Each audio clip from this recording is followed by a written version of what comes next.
Hey guys, what is up? Durkee Stig here. Been a second, but I wanted to do another video like I did last year, just kind of ranking all the games that I played this year. Last year, I believe we ranked a total of 16 games. This year, it is going to be 14. Those are all I played about 14 games for the first time this year, whether that be multiplayer games that I played for the first time or single player games that I finished for the first time, and put a decent amount of time into. If it was like a multiplayer game, for instance, like if I played a multiplayer game for an hour and didn't touch it again, that's not going to be on here. But I want to quickly address Shadow of the Erdtree real quick. I did play that. I did loved it. I did love it. Loved it. I put in over 100 hours probably into that, maybe, I don't know, probably around there. And I loved the hell out of it. It was a fantastic game. I personally liked it even more than base game Elden Ring, honestly. And fantastic open world, loved it. However, it is a DLC, so I do not want to include it on here. Yeah, I don't want to include it on here. It's just a DLC. Even though I really loved it, it's just a DLC. It's more Elden Ring, so I don't feel comfortable putting it on the list. So I just kind of wanted to get that elephant out, address that elephant in the room real quick before we get on to my ranking all the games that I played this year. And again, just real quick, if you don't watch the one last year, this is games that I played this year, not games that came out this year. So there are going to be games on here that are a couple years old, or rather than games that they're not going to be games that just came out this year. These are just the games that I played this year for the first time, or beat for the first time. If I played a game that I've had for years and that I've played for years, just because I played it this year, it's not going to be on here. So just kind of quickly going over how this is going to go. Let's just get right into it. So coming in at number 14, or the last place pick for me, is going to be NCAA 2025. This is a college football video game that came out this year. And this is the first one to come out in, I think, about 10 years or so. I believe the last one was like 2013, 2014. So this is the first one that they've made in a long time.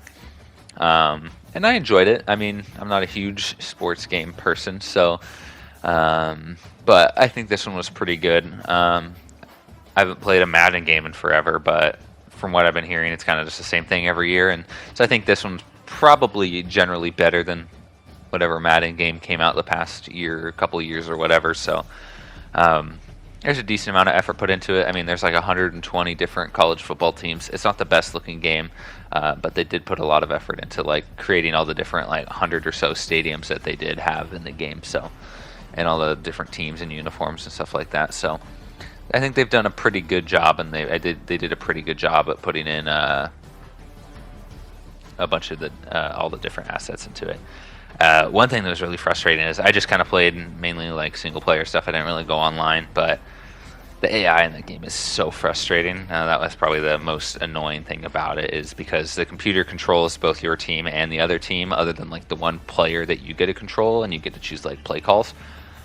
And so many times on my team, there would be like the people that I weren't controlling would just do whatever whatever they wanted to get the other team to do something good.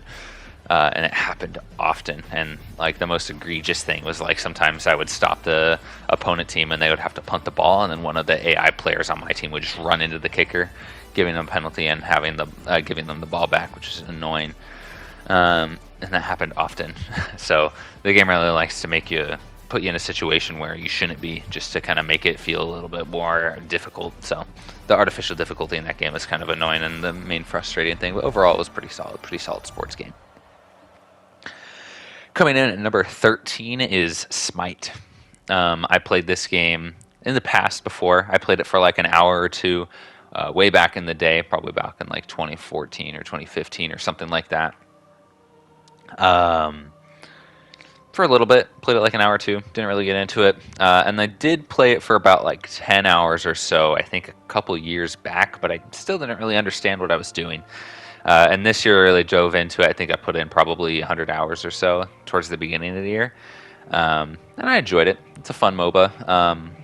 the gods and kind of like that vibe that the MOBA has, I think is fun, and I enjoy it.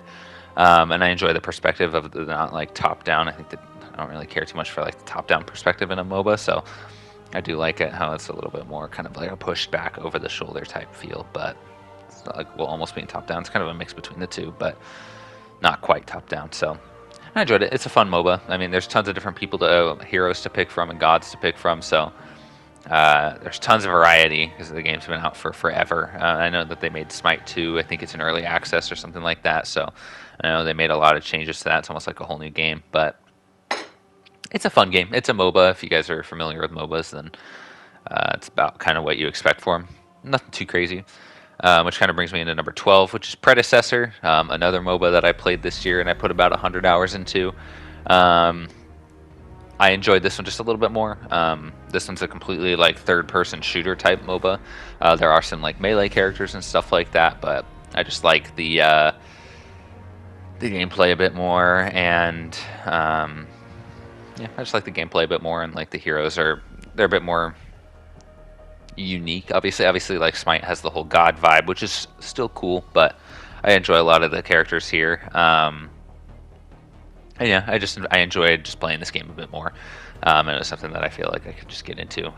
There's some things about Smite that I do like more, but for the most part, overall, I enjoy Predecessor a bit more. But again, it's a MOBA, kind of works like every other MOBA, so other than the fact that this is a third-person shooter type one, so that's kind of the main unique thing that it's got going for it. But yeah, coming in at number 11, I have the Guardians of the Galaxy game. I think I started this about 2 years ago. I think I got through like a third of the game. And I decided this year I just wanted to finish it because I knew it wasn't like a super long game. This game's a lot of fun. There's some really fun like licensed like 80s music that plays in here. Like there's like Twisted Sister and even Wham and a bunch of other stuff. Motley Crue, a bunch of fun little like songs in there that play. You can kind of set up on your like I think it's a jukebox that you have on your aboard your ship when in between missions and stuff like that, which is fun to listen to, and they pop up sometimes throughout the game as well. Kind of keeping in vibe with the movies. I would say if you like the Guardians of the Galaxy movies, I think that you'll enjoy this game. This game's just kind of more of the movies. Obviously, it doesn't quite follow the movies. It's kind of its own take on the Guardians of the Galaxy. The characters are a bit different, different backstories, stuff like that, and they're obviously kind of more comic accurate looks, but also kind of their own spin on it. As well. They kind of mix and mash a little bit, and then you can get skins and stuff like that that are fun, or maybe like specifically from the Guardians of the Galaxy movies, stuff like that. So they're fun, and the characters are all. I mean, again, they're the characters from the movies. They work relatively similar. I'd say, Drax is probably the biggest difference, but I mean, no, they're a lot of fun. The gameplay kind of reminded me of like a ranged shooter version of God of War, the modern God of War games. Just how like the game kind of felt like you go through an area and then there's a combat encounter and you have to fight the enemies, and then there's occasionally bosses and you have control of other characters and you can command them to do things, and then then you have like a big boy mode that you can go through. You can do like a team huddle in this game, and you get like one or two options. You listen to the other Guardians, and you kind of get what vibe they have going on, and you have to give them like the right answer. And if you give them the right answer, then you and them all get a buff. And if you give them the wrong answer, then just you get a buff for like the remainder of the time. And then that's where they bring in the licensed music during it. It's a fun game. It's nothing too crazy. It's about like 12 to 15 hours or so. It's a relatively shorter game, but it's nice and it's fun. It's simple, and there's some good moments in the story. So if you're into the Guardians of the Galaxy movies, I think this is definitely a game to kind of maybe check out on your spare time if you can get it on sale or something like that. Coming in at number 10, we have Rise of the Ronin. This is the newer Team Ninja game, the people that made like Ninja Gaiden way back in the day, and then they made Neo and Wolong, which was last year. This game is fine. It's like kind of their open world version of their games. Again, combat is great. I didn't enjoy the combat in this one as much as I enjoyed it in Wolong, or definitely as much as I enjoyed it in Neo. And the open world it's whatever. It's kind of bland. It's whatever. It's kind of a relatively standard open world, but it's not bad. I did like the tracking. I felt like when you chose something that you like, a collectible that you wanted to go find, I felt like the marking was very well done because it was super accurate. It had, like, when you went up to it, the marking was like, it's not like a general area. It felt like in some games you click on a marker and try to place something to go check it out, and sometimes it's even hard to find it when you get there. And Wo Long, like, the marker has it like it's exactly right here, and sometimes you're like, wait, how do I get here? And you have to find like a little route to get to the item that you want. But I felt like that was really good. And there were some fun aspects of it. I mean, the traversal was relatively fun, you know, riding on your horse and being able to kind of hang glide and stuff like that, and you could call your horse in and land on it. One of the coolest things that I felt like was that you have the ability to switch between playable characters in the middle of combat. And I tried to mess around with it a little bit more at the beginning, and I felt like it just kind of stopped being as prevalent later on. But you're able to switch between, like, sometimes you'll be able to take, like, the game has an emphasis on bringing in NPCs with you on the missions, and you can bring an NPC with you on a mission, and in the middle of fighting you can switch between who you're playing as. So you can switch between playing as your created character or playing as another character in the game. And so you can be like mid combo and do like a big special move and then switch real quick, and then switch to the other character and start doing a combo with them. Well, your created character is doing their big like wombo combo finisher, and then you can just keep up the chain, which is really fun. Obviously, like in solo missions, that's not a thing, but that was a fun mechanic that I thought had some potential, and I feel like wasn't quite utilized the way that I was hoping it would be. But it was a fun mechanic whenever I was using it. And the story, again, just kind of like the other, like the Neo games in Wo Long. It's kind of just like a slightly altered historical thing. This one follows like the Meiji Restoration in the I think mid late 1800s, when the U.S. started attempted to colonize Japan. So it's an interesting time period, and you have like a 6-shooter revolver, which is a ton of fun to use in combat. And some fun things, but overall, like, bosses aren't like super interesting or crazy. And honestly, the thing that really got me, like, that really surprised me in terms of what I was actually interested in, was the characters. I felt like the characters were kind of fun to hang out with and fun to interact with. Well, some of them were kind of boring or whatever, but a couple of the characters I actually had a good time hanging out with and experiencing with the game. So that was something that surprised me, because the Neo games and the Wo Long games are the characters are boring. But overall, I enjoyed it here. So it was a solid experience, and I'm happy I played it. But it wasn't like super crazy memorable. Coming in at number 9, we have Doom 2016. I finally played this game. I've owned this game for years. I finally got around to playing it. I had played like the first 2 missions at one point a long time ago, and I never finished it. So I decided to just start over, and I played this at the beginning of the year. I had a great time with it. It was a ton of fun. Gameplay is very smooth, gunplay is great, fun, interesting weapons, fun enemies, a couple boss fights here and there that were pretty fun. The vibe, I think for me, like, I did have trouble kind of wanting to play it more at some points. I just felt like maybe I was just getting bored of the combat, even though it is fun, but I kind of getting bored of it, or just kind of like feeling like the trudge of having to go through a level, and I felt like the levels were a little long at times, but also like the aesthetics weren't super intriguing to me. Like, they're kind of dark and gray, and they all kind of, I feel like all the levels for the most part feel relatively samey. There's some different ones here and there for sure, but I mean, that was kind of like the main thing that I had, which is why I have it as low as I do. And I'll talk a bit about it more later probably. But overall, I really enjoyed the game. Sometimes I don't know what it was necessarily. I can't quite put my finger on it, but I think it was just kind of like the long nature of missions and trying to find collectibles, because I did like to do that, and then just kind of like the feel of the missions. I think that was kind of like one of the main things as well. Just like being in like a Mars facility, or being in like going into hell again, and it's just kind of like the same drab kind of aesthetic. Maybe that's what it was, but I don't know. There was just something that was making it hard for me at times to want to keep playing. But I did really enjoy it, and overall it was a ton of fun. I didn't mess around with the multiplayer though, but I did enjoy the game a lot. It was a lot of fun. Coming in at number 8, I have Ghost Runner 2. It's a fun game. I played the first game, I think a year or two ago. I don't think it was on last year's. I think it was 2 years ago. But yeah, I played the last game 2 years ago. Ton of fun. I mean, it's a super fun, like, you get hit once, you die, but it also is the same for every other enemy in the game. You hit them once, they die. Other than boss fights, there's some boss fights in this game.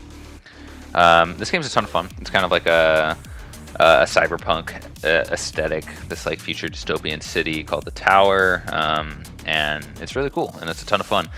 In this game, one of the big selling points for this game was the fact that you get to go outside the tower, and you get a bike. The bike's a ton of fun. It's relatively simple, but it's a ton of fun. I think they added a infinite bike mode around like right after when I started playing this game, and that's pretty cool. But the bike just has like it's fun missions. Bike's super fast, but the gameplay's super snappy. You're hopping around the mission and finding ways to kind of like get through and slice and dice all the enemies. It's a ton of fun, and being able to use your abilities. And once you kind of master the game, it's super fun to just kind of breeze through everything. So this game's just a fun ass game to play. And it's not super expensive, so especially if you get it on sale, it's fun to check out for sure. So definitely a ton of fun there. Coming in at number 7, Sifu. This game's a ton of fun as well. I got to play this year, and the combat's so satisfying. The art style is unique and really cool. Yeah, the combat's so satisfying to master and get used to. The roguelike nature of it. Trying not to age as much is really cool. Yeah, and having the age mechanic is a really cool feature. And again, like the boss fights are all really cool. I didn't really like the tower one, I think, which is like level 4, the 4th level of the 4th area. That boss was kind of annoying to me, but I did only fight her once, really. So, and maybe I just didn't get used to her. But this game is just a ton of fun. The side content, once you kind of beat the game, all the little optional like arenas or whatever they're called, challenges, those were a ton of fun. And yeah, this is just a really fun ass game, and this is a game I'll probably come back to at some point just to kind of mess around with it, because it's a lot of fun getting used to the combat. But yeah, coming in at number 6, this is a game I've had for years, and I was finally just decided this is the first game I tackled this beginning of the year. This was Ghost of Tsushima. This is an incredible game. I played it for the first time a couple years ago, and never quite got through it, and it was a game that I kind of chunked away at over time, and I finally beat it this year. I platinumed it as well and did the DLC. This is an incredible game. I mean, this is one of the most beautiful games I've ever played.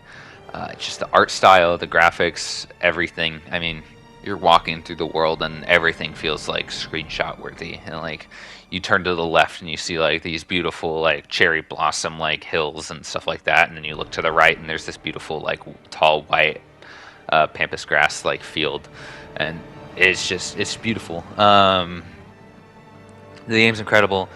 The combat's fun, it's smooth, it feels intuitive. It takes a little bit getting used to, but it feels intuitive. The camera system is unique but also really cool. And then the story and the characters are phenomenal. I'll talk a bit more about side quests later. But this game has half of the side quests are kind of boring and kind of standard side quests, but the other half are incredible. And this game chooses to kind of focus half of its side quests on side characters and having a quest line for the characters. So rather than having them kind of progress narratively through the main story, you progress with the side characters through their own side story quests, and those are great and super interesting. It makes you interested in the characters in a way that isn't like kind of forced down your throat if you don't really care and you just kind of want to get through the game. You don't want to focus on them, but if you do focus on them, the stories are so good. And there's some that are only like 2 quests long, and some that are a good chunk of them are 9 quests long. So you follow this great kind of like story that is really interesting and gets you thinking and gets you invested in these characters very quickly, and keeps you invested throughout their whole quest line. Those quests are some of the best side quests in the game that I've played. But the other half of the side quests are a little kind of like, who cares? And again, those are something that you can easily skip. But as someone that platinumed the game, that was something that I did notice, is that half of the side quests were super good, that were like the main ones, but the other half that were kind of standard ones did feel kind of boring, and I didn't really care too much for them. But that the other half is still really good, and the story is incredible. The characters are incredible. Everything, everything else about the game is phenomenal. So this is an incredible game. I personally just have struggles kind of with open world games. So that's really why it's this low. Is that just open world games, and why it took me so long to beat it. It's just hard for me to really keep my attention in an open world game. So yeah. Coming in the top 5, yeah, these are some incredible games that I loved the hell out of here. So, coming in at number 5, we have Doom Eternal. Yeah, I played both Doom games this year. Doom Eternal I actually took care of at the end of November and the beginning of December. This game, to me, it was pretty much just an improvement on everything that Doom 2016 had. I mean, level design I felt like was better. It was more interesting and more engaging, not only visually, but just by playing it, it was a lot more engaging. Like visually, there was a lot more variety in the missions, and they were a lot cooler and interesting, and rather than kind of the same-ish feeling to them. Enemy variety was there. There's a lot of different enemies that were there, and I really enjoyed how enemies had specific weaknesses that you could target with certain weapons. So it kind of made me use my arsenal a bit more. Because I did feel like in Doom 2016, I kind of stuck to the same weapons that I could over and over again. And then if I needed to, then I would shift to some other ones. And I kind of did that a little bit in this game, but it made me switch my weapons a lot more. And it's like, oh, this enemy's here. Let me quickly do this real quick, and then I can switch back. And and I just liked that kind of rapid pacedness of it. And the movement was a lot more fun, and kind of just that like rip and tear aspect that these two modern Doom games are known for. I really felt that with this one, and the fast movement, and all the mobility that you have, all the weapons that you have at your disposal, the firepower that it feels like you have. This game had everything. I really loved all the different, like the grenades and the cryo grenade and the flamethrower, and I just enjoyed everything. It's like, oh, if you need armor, do this. If you need, use your flamethrower and then kill the enemy. If you need health, then freeze them and then kill them, and they'll give you health. Grenades, just kind of ways to take out a bunch of like hordes, and you can have and changing between mods and doing everything on the fly was just super cool. I just loved everything about it, and the story was a little better. I mean, the story is like, it's a lot, and it's crazy. Like Doom 2016, it's like, okay, there's some lore that you can kind of decipher here, and then Doom Eternal just kind of erupts into like there's like deep lore at every corner. It was kind of crazy how expanded they made the story in this one, but everything else was just so good. I mean, the combat was everything that I kind of wanted from Doom 2016, and so I really, really enjoyed this game a ton. Okay, coming in at number 4, we have Dragon Ball Sparking Zero. This is the 4th entry in what in the West is known as the Budokai Tenkaichi series. In Japan, it's known as the Sparking series. Kind of what seems like backwards naming convention there. You think Budokai Tenkaichi would be the Japanese version, but and those games came out, for those of you who are unaware, those games came out all the way back on the PS2. So this was a series that people have been wanting to kind of see come back for a long time, and we finally got that wish to come true in 2024. And getting my hands on this game, it was awesome. I actually personally never played the Budokai Tenkaichi games, but on the PS2 I had the Budokai games. Instead, I had all 3 of the Budokai trilogy. And then I did play Raging Blast 2 on the PS3, so that was kind of similar, instead of like this huge arena fighter type game with a ton of characters, and this game had that in spades, and everything that this game did I think was really great. Characters and everything looked really great. There's 182 characters in this game. There's a good chunk of stages. The stages are a lot of fun. Stages are a lot of fun. They're huge. The destruction's great. The amount of characters, even though a good chunk of those characters are transformations, still a ton of characters that you can play as in this game. It's absurd, and we're only going to get more.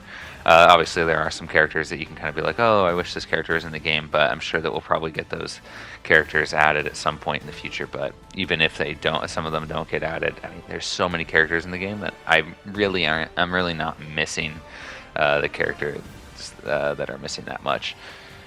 But Yeah, no, this game is as a huge Dragon Ball fan. This game was pretty much everything that I could have asked for from a modern day like Dragon Ball game that feels like not modern and feels like an older game.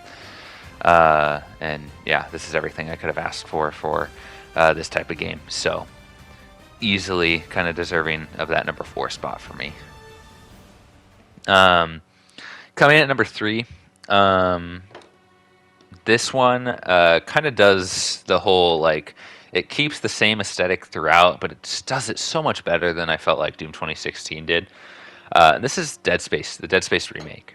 My experience with Dead Space, I played like half of Dead Space 2 when I was younger. I got stuck at a spot that I couldn't really get past, and then I never came back and beat it. And then I did play like the side game Dead Space Extraction for the PlayStation Move, which I just used a regular controller for. But and I had a ton of fun with those games, and I was excited to play the Dead Space remake, and I think I got it for free from PlayStation Plus this year, and so I decided to play it as like my Halloween October game. And man, this game is incredible. I mean, I immediately wanted to go in and try to do a second playthrough, so I started a second playthrough. I haven't finished it yet, but I just immediately was just this game was incredible. I mean, the atmosphere is phenomenal, and obviously, kind of like with survival horror games. You get more and more used to it, and you get less and less scared as the game goes on. But I mean, even with that, like the game was just so much fun. I like all the weapons are so fucking cool. I mean, like Dead Space has like some of the cool, like one of the coolest gaming arsenals that I can think of. And I just did talk about Doom Eternal, which also had an incredible gaming arsenal. But the arsenal that you have in this game is just so cool and satisfying to use. And I mean, obviously, this is a lot of credit to the original game. From back in the day, but I mean, this game, from what I've heard, was almost a 1-to-1 remake. There was obviously some differences here and there, but like for the most part, it was pretty on point. And yeah, every weapon was just incredible to use, and it was just so much fun. I mean, every weapon had its utility. I found myself running out of ammo and weapons, but also having a ton of ammo on others, which caused me to use those a lot more. And man, it was just so much fun. And like the cutting off the limbs mechanic is so good. Everything about this game was just incredible. I loved everything about it. And I couldn't help myself comparing it to Resident Evil 4 from last year, because I had that as my number one, my game of the year last year. And this game had me feeling the same way. I think the main thing that Resident Evil 4 had over it was characters. I think the characters in Resident Evil are a lot better. But obviously Isaac Clarke is iconic, and the general story and kind of unraveling everything. And honestly, for me, what I really liked a lot more about this game than Resident Evil 4 was like kind of the lore and kind of everything that was going on. Having this mystery kind of aspect to it was really interesting. Resident Evil 4 had a little bit of mystery, like what's going on here, but I really enjoyed kind of piecing together everything in this game and figuring out what was really going on and figuring out a bit more about the world. Yeah, everything was just incredible, and the setting was, and the atmosphere and everything was just incredible. The people that worked on the remake really killed it. But yeah, coming in at number 2, we have Helldivers 2. This game was incredible. I mean, I played a little bit of Helldivers 1 a long time ago, back in like 2016 or something like that. I had a fun time with the game, but I didn't play it very much. I only put in probably like 3 or 4 hours. So I was interested in this game when I first heard it was announced, and I was like, oh, cool, they're making a second one, and it looks really good. And eventually I decided to get it. I got it pretty much right on launch, and man, I had a blast with this game. And even throughout the controversies and all that, I mean, this game is just incredible, and especially like the new Illuminate update just came out not that long ago, and man, yeah, no, this game is so much fun. This is one of the most fun co-op games out there, I think. It's very simple, kind of repetitive loop, but it's just so much fun. There's so much art, like the arsenals at your disposal is incredible. I think the stratagem system is one of the best, like multiplayer, like I think one of the best, like special ability type systems that in a game, period. I mean, just like it's so satisfying popping up your little stratagem menu and then quickly typing in the code and throwing it down, and the coolness aspect of it coming down in like a pod from space and out of the atmosphere is so cool. And yeah, all the stratagems that you can use, the like 500 kilograms and the orbital laser and everything just feels so satisfying to use and feels like it has such impact. And then there's a lot of variety in terms of like the enemies and stuff like that. So whatever vibe that you're feeling, you can go, oh, let me fight some automatons, or let me fight some Illumina, or let me fight Terminids. Every enemy faction plays completely differently and allows you to kind of bring in your own kit and whatever you're feeling, whatever works best for that faction for you. And especially now that I think the game is in a better state in terms of its balancing. There's really a lot of different varieties that you can bring in, and a lot of it is personal preference and what you prefer for each faction. So I think that the people at Arrowhead have done a really great job. And I think this is a game that I can see myself putting in hundreds of hours over the next, you know, however many years. So I think they've done a really great job with Helldivers 2, and I've had a ton of fun with it. So, but shockingly, coming at number 1, this is a game I actually just started in December. This is a Yakuza 0. I kind of made an exception for this game. I haven't beaten it yet, but I have put in like 40 something hours, and I really just felt like I needed to talk about it because honestly, this game right here, this is a game that I don't know what I would say my top 10 games of all time list is, but this is a game that's going on there, and I haven't even beaten it yet, right? And so that's why I just really felt like I needed to talk about it. The Yakuza franchise was a franchise that I've always been interested in. And there was a big Yakuza sale on the PlayStation Store, so I decided, you know what, screw it, I'm going to grab Yakuza 0 and try it out and see how I feel about it. And man, this is an incredible game. I mean, this is a prequel to all the other Yakuza games. I haven't played any of theirs yet, but this is a prequel. You play as your 2 main characters. You have Kiryu Kazuma, and you have Goro Majima, right? Those are the 2 main characters that you play as in these games that I know are like big, huge characters for the rest of the series, and they're incredible characters. I mean, first of all, let's just talk about the story and the characters, the melodrama and the like crazy stuff that's going on with the Yakuza and stuff like that. The story's incredible. Kind of like what we have with Kiryu's story is that there's like this real estate kind of like this race for like this one little empty lot in like the heart of Tokyo that can kind of give any person that gets it kind of complete leverage over all of the real estate properties that exist there, which can make them a shit ton of money, and that's kind of like the main emphasis there. And then Kiryu like is trying to navigate and kind of he gets caught up in this, he gets framed for murder and stuff like that, so he's trying to figure out that and clear his name kind of in that situation. And then Majima's kind of caught up in a situation where he had some baggage with the Yakuza, so now he's kind of like he's forced to kind of work as like a cabaret manager and to kind of pay off this debt. He's trying to find a way to get out of that.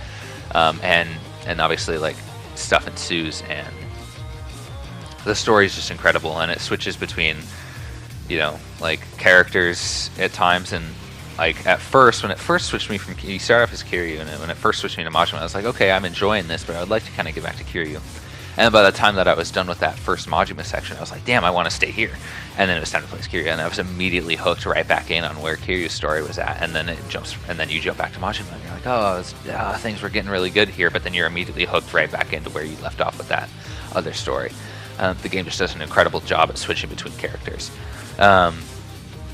Now, for those of you that haven't played Yakuza games, and for myself included, before I started playing this one, what kind of got me interested was all the crazy shit that I've seen clips of for this game, like all the memes and all the other random stuff that you just see kind of happening in these games, and that part of the game is a ton of fun too. There's a decent amount of it in the main story, but a lot of it is stuck to the side content. And very quickly, I want to talk about the gameplay before I hop into the side content. The gameplay is fun. It's kind of a beat 'em up game. It's a beat 'em up game, and both Kiryu and Goro have 3 different distinct fighting styles that you can switch between, like stances that you can switch between. between each of them. So there's 6 different styles that you can play as between the 2 main characters, and each of the styles feels completely different from one another. So some of them can be a little bit button mashy, and the game is relatively button mashy because it is kind of a beat 'em up, but there's a lot of combos and different things that you can do with them and different moves that you can add on and stuff like that. So it makes it interesting as you progress through the game and you unlock different abilities and skills for each of the stances. So it makes it really interesting and it makes it fun because you don't really like get tired of the gameplay, at least from playing this game. I think I've heard that the gameplay is relatively similar throughout the first 6 or so games. So maybe if I try to play them all like back to back to back, then it'll get annoying, and get repetitive. And I know eventually it turns into turn-based stuff with like the Like a Dragon games that are coming out, but man, it is a ton of fun. It's very, the comments, it's brutal too. If the graphics were better, it would be very brutal. And kind of one of the main things I want to talk about is the side content. There is so much side content in this game, and the side content is a ton of fun. When I was talking about Ghost of Tsushima, this is the game that I was referring to that I wanted to talk about, that I would talk about side content a bit later. Kind of my problem with Ghost of Tsushima side content is half of it is really good and kind of focused on characters and narrative and stuff like that, and it's incredible. And then the other half is standard side content, side quests in an open world game. So it's not very enticing to do that type of stuff, especially as someone that wants to do everything. In this game, it's hard to not put down the side content. Like, there's been days where I just thought, let me play for like, an hour or two, and I end up playing for 3 hours, and I've only been doing side content. Whether it's just like, I'm doing like random mini games, like you can go and, in like 1 minute and like you're in the main story, you're doing this like crazy over dramatic stuff, and someone's dying, or like it's a super crazy like emotional moment, and then the next 2 minutes later you're doing karaoke at a karaoke bar, and or you're at the disco or something like that. And there's so many different side content things that you kind of just do to have fun. You can go to a bar and you can play pool, or you can play darts, or you can go to a karaoke bar and do karaoke, or you can go to disco bar and do disco, or you can go to a bowling alley and bowl, right? And there's different game modes that you can do for each of these. You can go play mahjong, you can go play shogi or shogi. Shogi, is it shogi or I don't know, shogi? I think, one of the two. You can go gamble and go to like a casino and do all sorts of stuff. And then on top of that, there's these random side quests that you come across with random NPCs. And these are usually, and these side quests take like 10-15 minutes, and they're so engaging. I mean, and the main thing that makes them engaging is that they're typically used for comedy. Like I found myself in some of these side quests just laughing my ass off for, a good hearty, like just, laugh a couple times here and there just because of how funny some of the situations are in these side quests. That some of them can be quite funny, and most of them are, and there's not really been any stinkers that have been like, that was a shitty side quest. And the side quests don't do anything like gameplay wise to really reinvent the wheel. It's just you're having fun in the situations that they put you in, and I think that's something that just makes each side quest and all the side content really engaging. And on top of that, there's each of the characters has a way to make money. Kiryu kind of starts running a real estate business, and you can and you have this big long side quest that's like you want to tackle, and there's the 5 billionaires, and you want to like take away their properties and like beat them, and they have like different areas of the Kamuchiro, I think is what it's called, like a little area in Tokyo that you're playing as in Kiryu, and you're trying to buy businesses there, and then you're trying to take them over from these other people and do that. And then with Majima, since he runs a cabaret, he gets into running a cabaret club, and then you can run it yourself, and you hire girls, and you can like maintain it. And it's like a big mini game of running a cabaret club for like 4 or 5 minutes or however long it is. And it's just all the side content in this game is fantastic, mixed with the story, which is really good and really interesting, as on top of characters that are really good and really interesting. This is a fantastic game. I've heard some people say that Yakuza 0 is the best Yakuza game, but I'm excited to check out the rest of the franchise at some point, and this game is incredible. I would highly recommend to at least give it a shot. It might not be for everyone, but this is truly an incredible game. Everything about it has just kind of blown me away. I've really loved it. And I wasn't thinking it would be like, I had my game of the year locked before I played this game, and then I played it, and man, it was incredible. So yeah, definitely check it out. Yeah, I love the game, and I haven't finished it yet. I'm close to it. I'm close to finishing it, I think, but no matter kind of how the ending is, I already have my kind of feelings kind of solidified with this game. So yeah, I think that's all there is to it. Yeah, I mean, let me know what you guys thought. If you guys have played some of these games before, how do you feel about them? Do you agree with where I ranked them? Do you disagree with where I ranked them? Do you agree with some of the points I made? Do you disagree with some of the points I made? But yeah, thank you guys so much for watching. I hope you guys did enjoy this this little ranking here. But yeah, thank you guys so much for watching. Take care. Bye-bye.